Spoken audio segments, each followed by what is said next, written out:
Great. Let's keep these comments coming in while I take the pleasure in introducing our next keynote, Mr. Subbiah Muthia from Qualitest, who is here to present to us on whether we are really ready for Metaverse.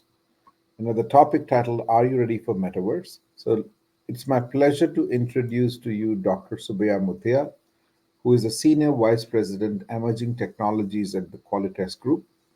He is at the helm of driving innovation and revenue growth of new age capabilities in cognitive automation, artificial intelligence, blockchain, cloud, Internet of Things, and hybrid phygital experiences. Subbiah also serves as an advisor for the Qualitas Group's merger and acquisition in the technology space. Prior to Qualitest, he spent a decade each at TCS and Cognizant in technology leadership roles. He also holds 2 US patents in the areas of robotics and customer experience.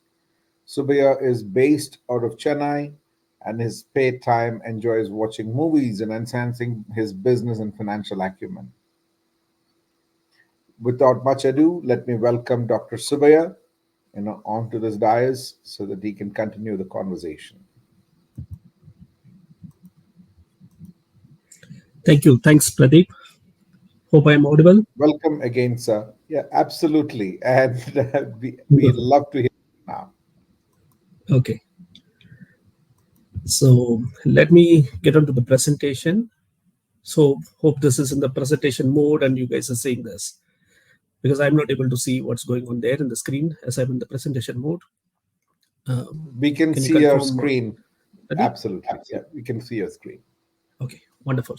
Okay, so hello everyone. Good afternoon. And this is Subbiah, and I head the Emerging Technologies division within Qualitest, a quality engineering focused organization, as Pradeep said. And a special thanks to Pradeep and the QAI team for having me here for the keynote speech at STC 2022. I know it is definitely a tough time, especially after a break. Lunch break especially. I don't know if you are logged in from office. It is even more tougher if you're at home. Probably relatively lesser is what I think, but I will try my best to keep you excited with the keynote.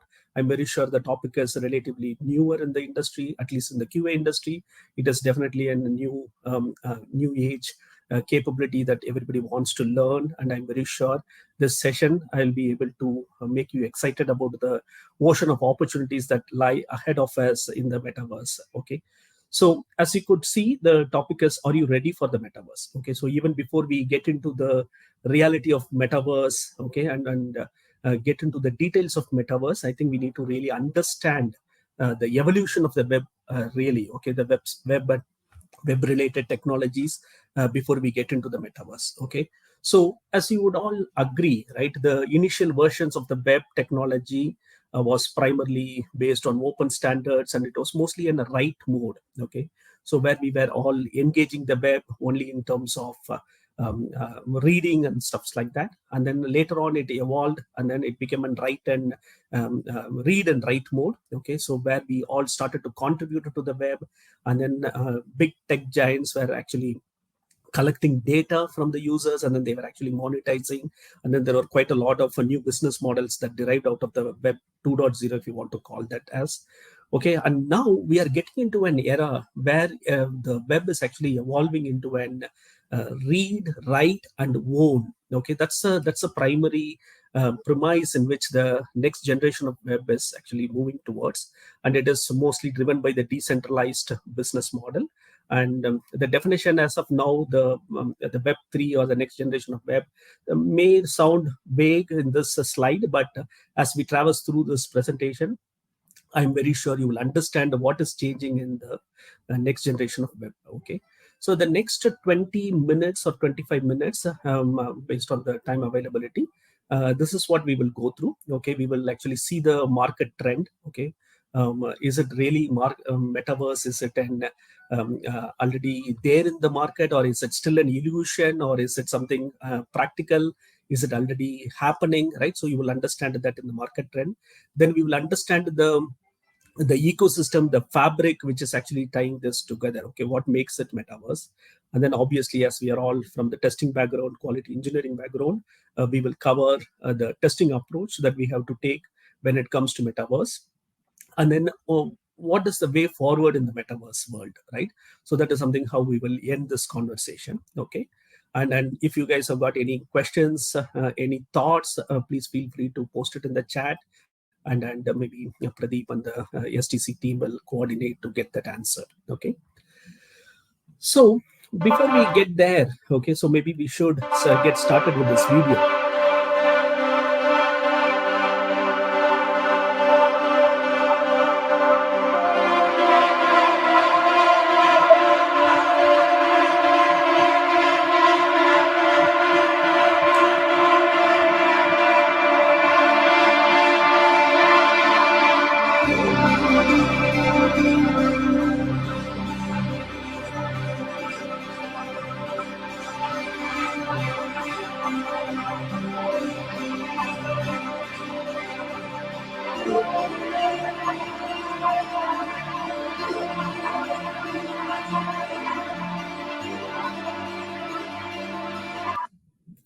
Okay, so it's a short 1 minute video to give a teaser or an iceberg of what is metaverse all about, right? So I'm sure you would have got immersed in this music, the kind of home that you are currently seeing on the screen. Okay, so this is nothing but a digital home, okay, by named Mars House. Okay, so the digital home in the metaverse is called Mars House, and then it is created by an Toronto-based artist called Krista Kim. Okay, so she's the artist who has actually created this digital home called Mars House. Okay, and this digital home and can be experienced within a metaverse world, and could also be overlaid onto the real world, okay, using AR applications. Okay, so above all, I think the most exciting part is maybe I will pause for a minute to find out for how much probably someone would have bought this digital home in the metaverse. Okay, maybe in food for thought, maybe for a few seconds, so you can think and maybe have a guess number in terms of dollar value, how much a person would have paid to buy this home in the metaverse world. Okay, so just a minute there. Okay, so I know you would all guessed some numbers, random numbers. Okay, but the reality is that this home was actually sold for $450,000. Okay, in the metaverse world, and believe it or not, this home was sold within a few hours after it got or made to be available for purchase in the metaverse world. Okay, so now we saw and digital home, and how you can buy in the metaverse, and then how you can experience the digital home. The next portion is, okay, so where do you actually build these homes, or you need a land to do all of these things if you want to, right? So this picture, most of you may know him. Okay, so he's an American rapper, okay, Snoop Dogg. And he has actually partnered with a certain metaverse organization, which I will cover them later. And he has actually created his own metaverse world called Snoopverse. Okay, so this is an metaverse real estate platform that is available. Okay, and believe it or not, if you wanted to buy a plot next to his home, okay, in the metaverse or in the Snoopverse world, okay, again you have to spend another $500,000 in order to buy a land next to Snoopverse, okay, in the Snoopverse. Okay, so it's not just buying a land there, but in case if you want to attend a party hosted by Snoop Dogg, then I think it's only for the neighbors of that land. Okay, so you cannot just buy a ticket and then participate, but you should be a neighbor, or you should be in that world. Okay, you should be part of that community in order to attend that what to say, a music concert that he is hosting. Okay, there are quite a lot of things that he is doing in that world, and this is one such teaser of that, right? So you can buy land, you can do a lot of activities in that digital land, and you can also participate in events and stuff like that. And obviously, when people join in the events, what additional businesses it can also bring in, right? So this is another example, an exciting example how people are adopting metaverse. Okay, and then it's not just limited to the Snoopers or the digital homes that we saw, but there are quite a lot of activities beyond gaming, okay, beyond gaming, because whenever we say metaverse, people think it is going to be like a game related thing, but there are quite a lot of things happening beyond gaming, okay. So there are a lot of events that are happening, okay. And maybe next time we should ask Pradeep, when is STC getting hosted in the metaverse? Okay, so it's definitely getting popular, and I'm very sure in the next 2 to 3 years we will all be in a metaverse world where the STC conference maybe 2025 may be hosted, and hopefully I will also come there and present something in that event. Okay, so a lot of events are happening in the metaverse world, and people like Samsung, okay, almost all big brands, okay, I have just brought few samples here, but almost all big brands have some presence in the metaverse world. Samsung, for instance, they've opened a store in the Decentraland, which is a real estate place in the metaverse.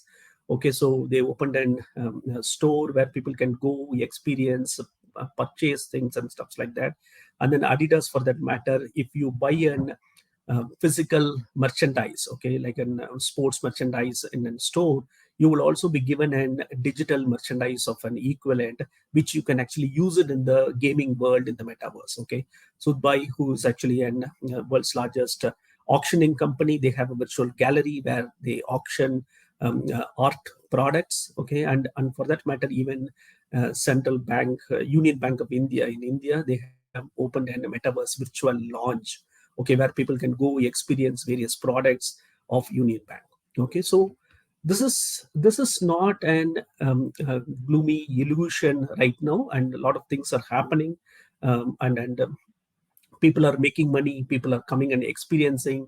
It is actually creating wonders right now. It is actually creating a whole new economy in the metaverse. Okay, so I know I have spent at we are already 10 minutes into the discussion, but I'm still in the introduction of what is metaverse.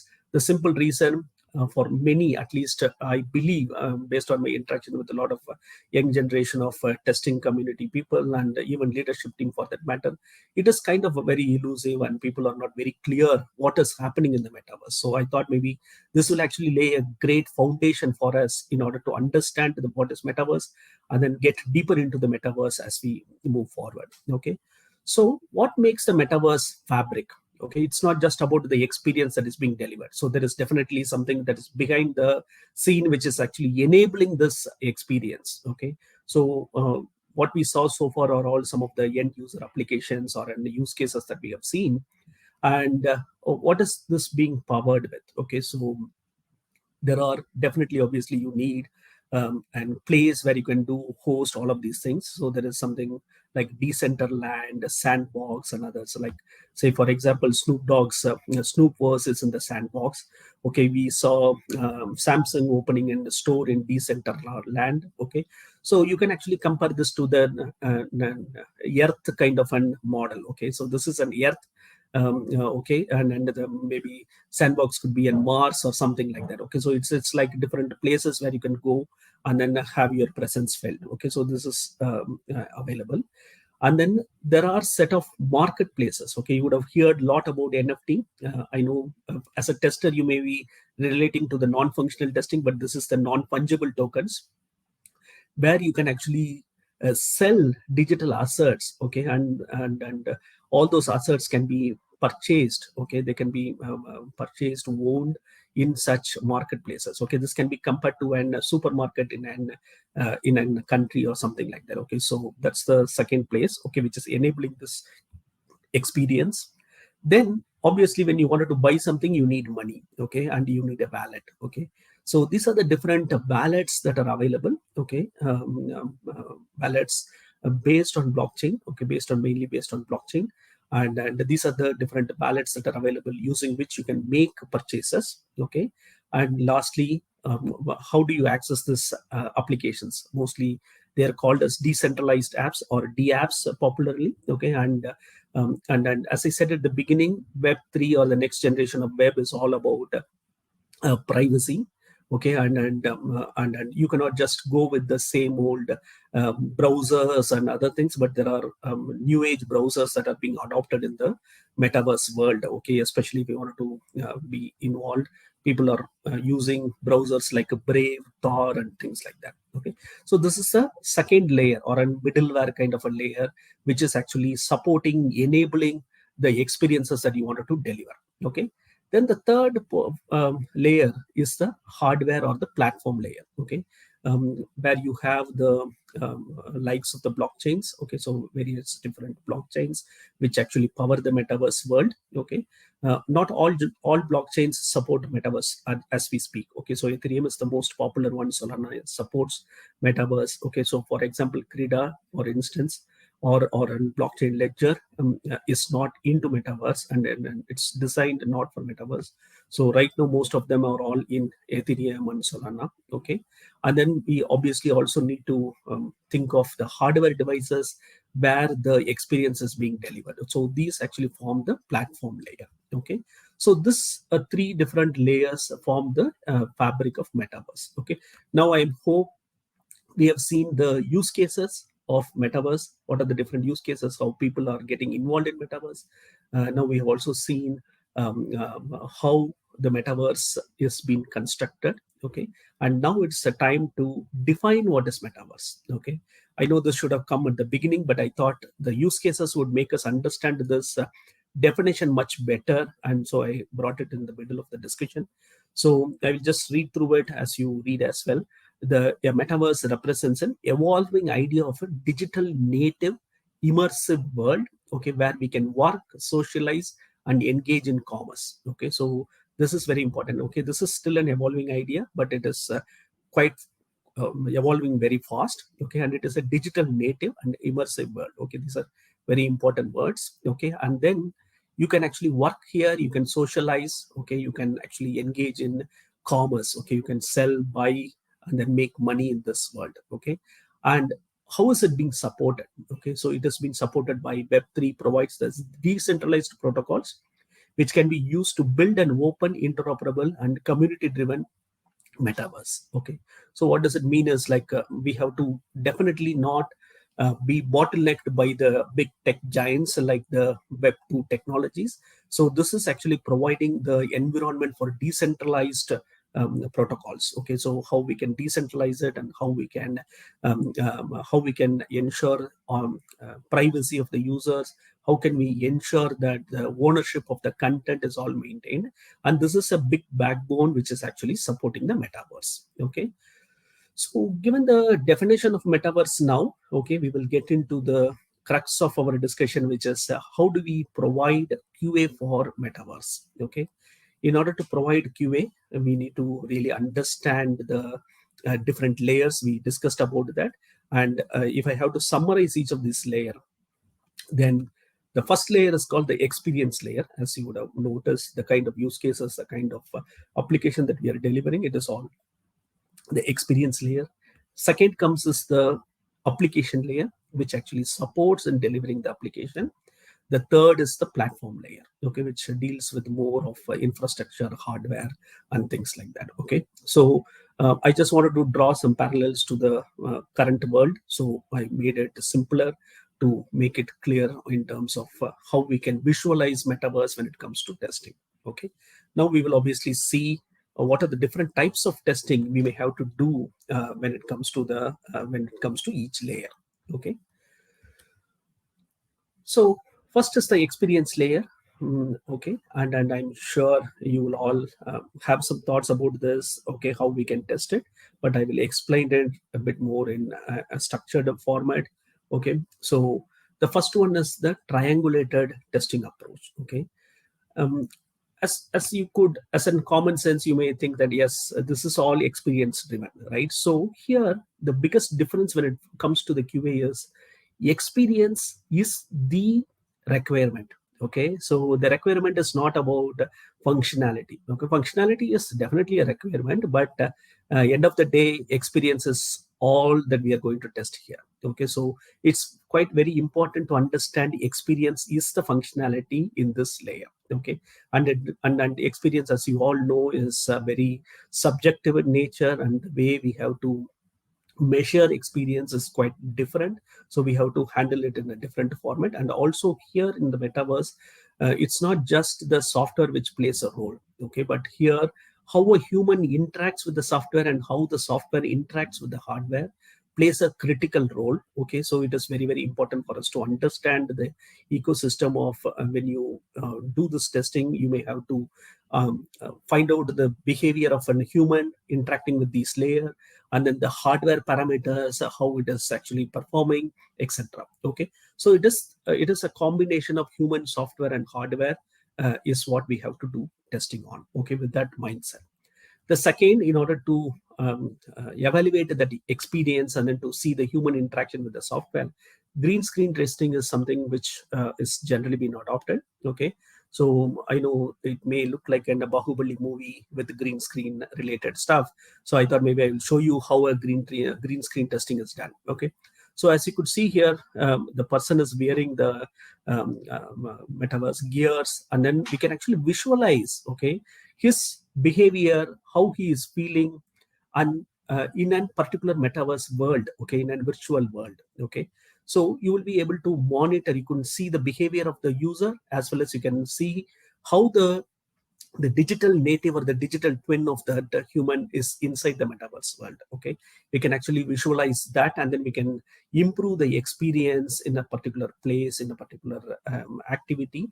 We can actually improve that. Okay, so this is another type of testing that we do in order to ensure the experience is delivered perfect. Okay, then the next layer is crowd testing. Obviously, as I said, experience is very subjective.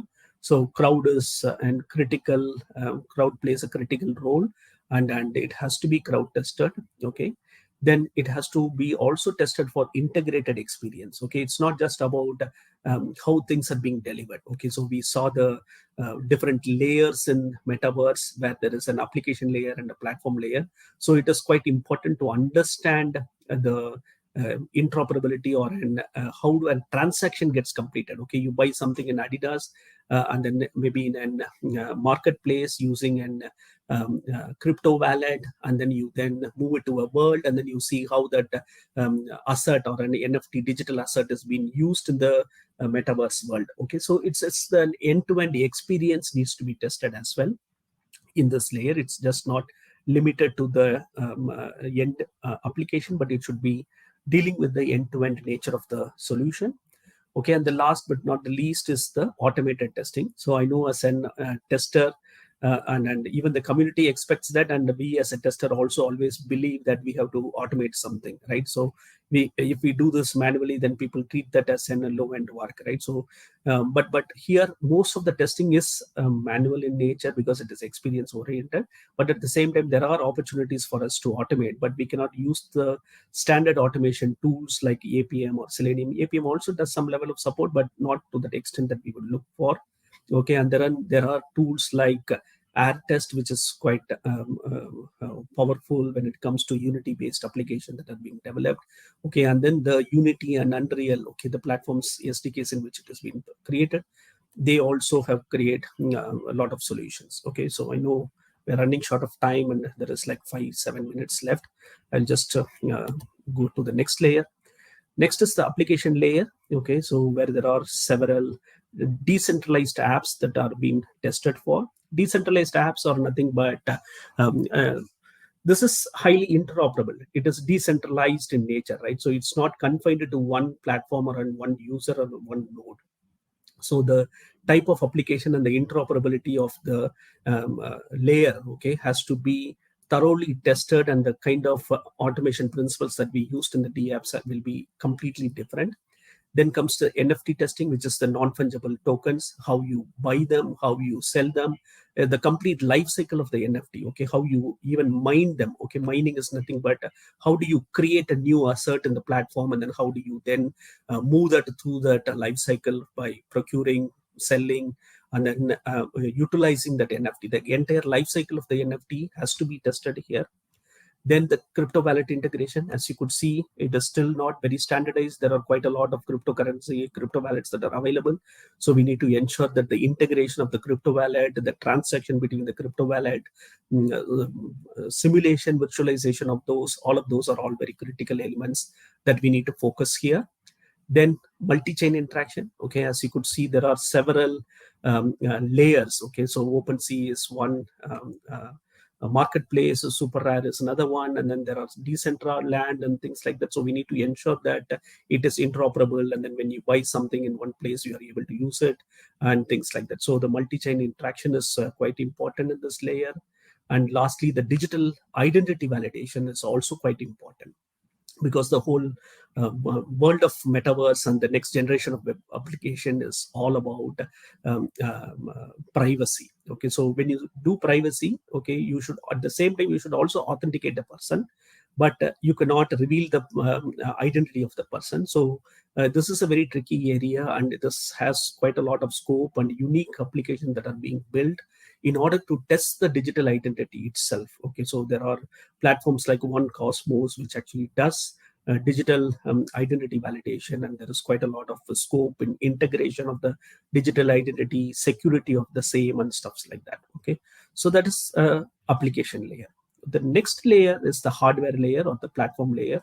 Okay, here again there is an opportunity for us to generate ground truth data. Okay, what it means is all of this hardware or learning based on the data that we are feeding in. Okay, so there is quite a lot of scope in generating the data so that the devices can learn that data and then behave in that world. Okay, so there is quite a lot of ground truth data that we can generate, and then train the machine learning models that help in delivering that content on the hardware devices. Okay, and then we have firmware upgrade testing like any other hardware devices. How does it behave when you upgrade the firmware in the hardware?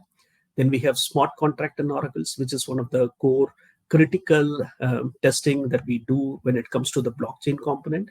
Okay, so the smart contracts and oracles are the handshakes that happen between one platform to the another platform, and when you do some transaction, whether the transaction is valid, whether this person owns that money, cryptocurrency and things like that, and then whether he is eligible to buy, and then whether he and then the maintenance of the ownership, etc., are being tested here. Okay, at the platform layer. Okay, the next one is consensus.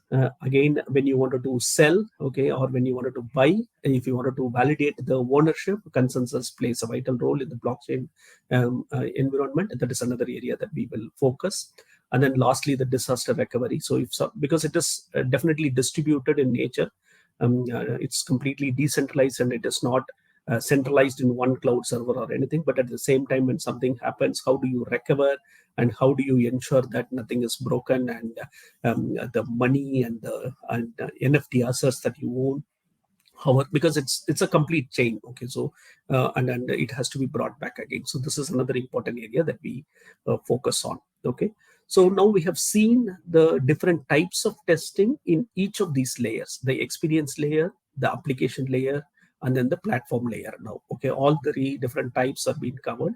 I know this is a topic for half a day, but as we are supposed to be like it's a 30-minute slot, I just am giving you some introduction to the types of testing that you can focus in each of these layers, so that you can understand the broader picture, and then prepare yourself to build the skill set.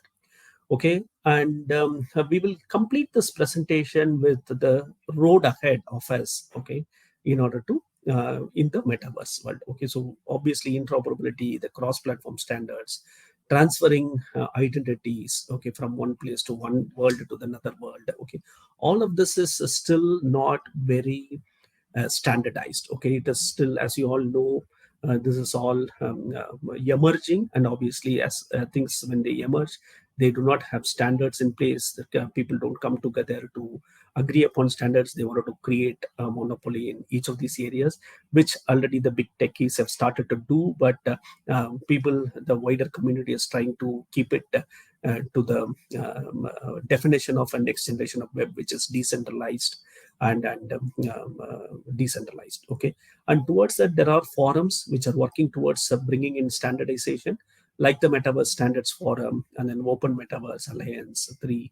Okay, there are quite a few players who are contributing to this and ensuring that some of this interoperability, cross-platform ability are all being supported in the future of Metaverse. Okay, and the opportunities are tremendous. Okay, so if you really see the market analytics of each of these, right? So Goldman Sachs, for example, or McKinsey, the kind of potential that they are forecasting is not 1 trillion or in millions, right? It is in a few trillions. Okay, so you can then think of the potential opportunity that is in front of us, and the opportunity is not too far away. Okay, it is like in 2020 people are expecting 5 trillion, and if I have to just make some comparison, IoT for instance, people said it may generate 1 trillion in value. Okay, and this is a 5 trillion even if you take the conservative of the two reports that we have taken, right? So it is 5 trillion, 5 times that of the IoT world, the smart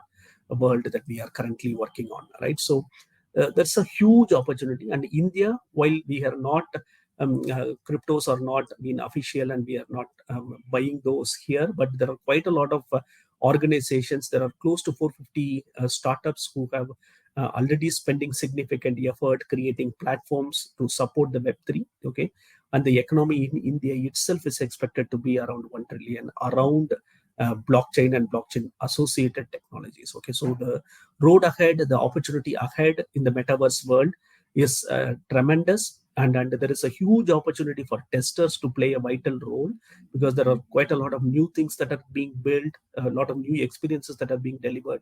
There are quite a lot of interoperability related things, a lot of new technologies that are coming into picture, bringing together the metaverse to the larger population. So there is a great opportunity for testing community to take advantage of this, start to prepare ourselves towards the experience of delivering experience in metaverse, ensuring interoperability, decentralization through blockchain, and then gear up to the next generation of the testing that we are getting into. Okay, with that, I will once again thank the STC team, QA team, Pradeep, for the opportunity, and looking forward for the next year event and context around that. Okay, thank you very much. Thank you once again. Perfect, Dr. Subaya, in the sense, like, as in, you certainly gave me a fantastic idea, which is to host STC on Metaverse. And probably we will get Metaverse to sponsor the first ever testing conference as well, on Metaverse, in the sense it's a way to promote the idea of doing something completely unique. And I think the uniqueness is what is attracting a lot of organizations to try this new Exactly. technology. But the Exactly. question which everyone has is, the technology is new, the experience is new, no one has really tried it, there is a lot of uncertainty. So, what really are the kind of skill sets, that you think what the testing community should have, in preparation for this opportunity? Yeah. See, I think one, obviously the experience layer. Okay, the kind Mhm. of tools, SDKs that we are working on are not going to be like an Node.js based, or it is not going to be like an React JS and things like that, right? So it's going to be a completely and three-dimensional applications like Unity, Unreal, and things like that. So we have to get used to some of those tools. Okay, the multimedia related things. Okay, that is one layer that we have to upskill ourselves. And there are quite a lot of new age automation tools that are being developed in order to support that kind of an environment. So I mentioned few of them in the air test, and there are few other unit testing tools that are available. So those are some things that we can definitely sharpen our talent on. The second is on the blockchain. Okay, so blockchain plays a vital role. Okay, blockchain plays a vital role in enabling metaverse commercially a viable solution. Okay, so people are buying a lot of non-fungible tokens and stuffs like that. So understanding blockchain is another big area that we may have to sharpen our skills in order to be ready for the metaverse. And the third, obviously, we have to continuously monitor this trend. Okay, so next year, if I have to speak on metaverse, it would have gone at least leaps and leaps forward. So we have to continuously monitor the trend that is happening, the kind of standardizations that have been brought in. Okay, there are a lot of new standards like ERC standards are being built. So we have to continuously monitor this area to be relevant in this space, because this is a fast evolving space and it's a huge market. Okay, it's like almost everybody are trying to see how they can make money in this market. So yeah, those I would say as the core starting building blocks that we need to get into. Got it.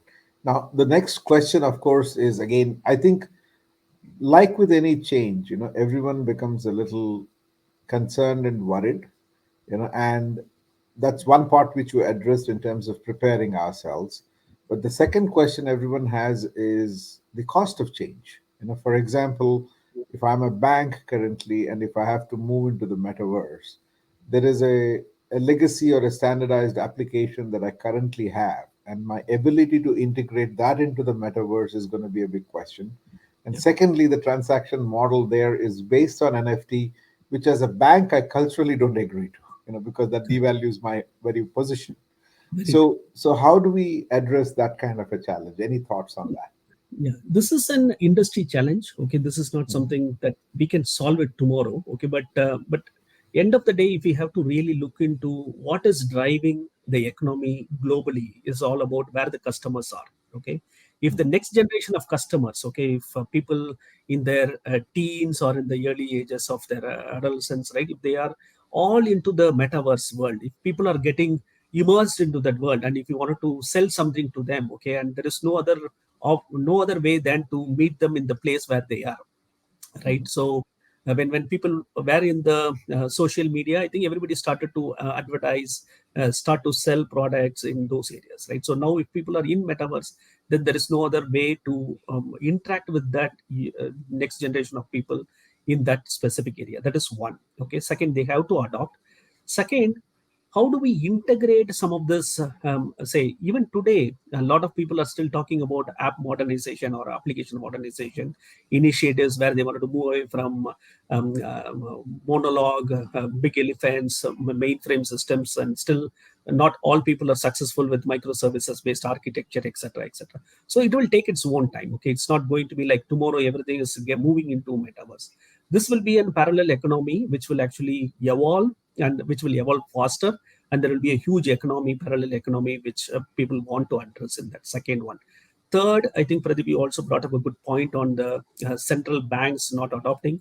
I think e-rupee is a great initiative in India that we would have all seen a lot of news in the recent few days, right? So people are getting into this space, how they can do peer-to-peer transactions without having someone getting involved. Okay, maybe the Bitcoin kind of an appreciation may not be there, but still the money itself, how the digital money can be brought into the blockchain, and then how peer-to-peer transaction can happen, and how, the valuation may not vary like Bitcoin because it is not backed by a central government, but there will be a e-rupee kind of a concept. So digital money management will come into picture, where banks may not be required to do the transaction.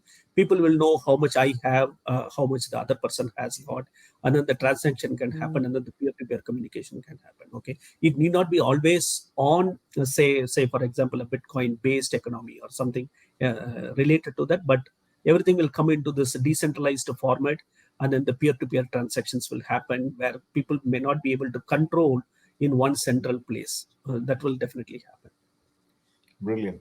And I think that's very interesting. When I hear you, every time I get this visualization of the next Hollywood movie that's in making, which is actually the greatest idea, because as an I can imagine a world where there is a peer-to-peer network, a peer-to-peer exchange of value. Whether it is in Exactly. currency or whether it's in terms of a barter. Some of the social constructs are changing in terms of the younger generation moving on to new Exactly. platforms. They're becoming completely device dependent and not accessible through any other channel of communication. And the third trend I also see is that the technology on the face of it looks very simple to use but very complex to build, correct? And that's exactly where I can see a confluence of all the possible constraints coming together. And I think the problem is not about what should we not address or what should we address. I think the challenge will be when all of them hit you at one time, right? Like, and it's solving Very a concentric circle problem. Too many of them happening at the same time, and probably that will catch us off guard more than the technical challenge or the societal challenge. But if all of them true. happen together, then we are done. In the sense, then we probably will go back to drawing board to design a better solution, maybe. No, but I think that's a very very futuristic and a very interesting thought. And I think there are going to be more questions which people will kind of post in. So, Dr. Subbiah, very thank you a lot, and thanks a lot for coming over and taking time. What we will also do is we will start to put a discussion around it. But when I generally polled the audience, all of them were very keen to have STC 2023, in Metaverse. So that gives us Okay. an idea and food for thought as well. But I Yeah. also like the whole concept of how we need to really look at it, and very educational to us, because till now I have not learned so much about Metaverse as I learned in the session that you provided. Really very helpful in Thank you. deconstructing the problem for us. Okay, Thank you very much, Pradeep. thank Thank you. you. Yeah.